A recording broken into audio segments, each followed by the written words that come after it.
we've had a program where the people are being made aware, our shop stewards and comrades are being made aware of automation and how that will impact. So my hope is that our shop stewards will be knowledgeable to go to the shop floor, to make the workers informed that indeed automation is happening. It can't be stopped. But to be part of it and make sure that they also benefit, that the workers must benefit from the automation. It mustn't be against the workers, it must be for the workers. The theme of our workshop is artificial intelligence and intensified automation. So using intensified automation rather than the word fourth industrial revolution. I think what surprised me in the discussions in the morning is how much automation there's been, how much transformation people have had to face in textiles with robotics, machines taking over from jobs. I've been surprised at the extent of automation that's going on in Cape Town, that people have faced, and job losses. I underestimated that, the intensity of that.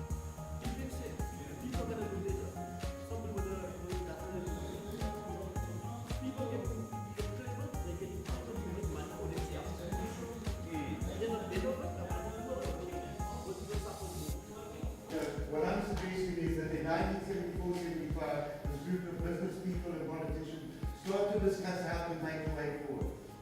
And one of the things is to grab onto new technology. I think it's well recognized that in the 1970s, 1980s, there's been a big change in industrial capitalism. But very often people use the word neoliberalism to look at the outsourcing, privatization, deregulation, so that textile firms can't have tariffs.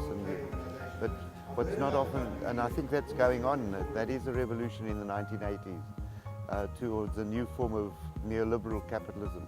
But I think people don't often look at the production and industry. And I think what our workshop has done by using the word third capitalist industrial revolution of the 1970s, 80s, is to look at the technologies and the transnational corporations that underpin this transformation, and look at it in much more in terms of production and industry than just in terms of finance. I came to a workshop to learn about intelligence and artificial intelligence and computers and stuff, and I really enjoyed it because it was informative. The most informative part for me was how computers take over the jobs of people. People that work in the workplaces for years, having skills and then being replaced by a computer. Just because of computer don't get sick, just because of computer don't go on maternity leaves, and that's not human. The computers don't feed families, people do. So we need our jobs. I was quite interested and happily surprised by today's session. I can see that the comrades actively took part in discussions. I read some of the comments that they made, and I'm surprised by their knowledge of the subject and the topics that was presented today. So I think it was a roaring success. I think the problem I face is that even if in the educational discussion of the third capitalist industrial revolution, maybe even a fourth, I think the issues are so big and the transformation so sharp and how it's affecting people so much that and the unemployment level, for instance, is so high, and their feelings of powerlessness that they don't know how to even act against this or to channel it in a different direction. I think what worries me is whether this knowledge actually, it can easily lead to defeatism or feeling of there's no alternative. So I think we need to think as educators more carefully about how the issue of hope and dreaming of a new world. I think it's very important. I think one of the aspects of the third industrial revolution since the 1970s is how the rich and the powerful have made people not hope, made them actually believe that there's no other alternative.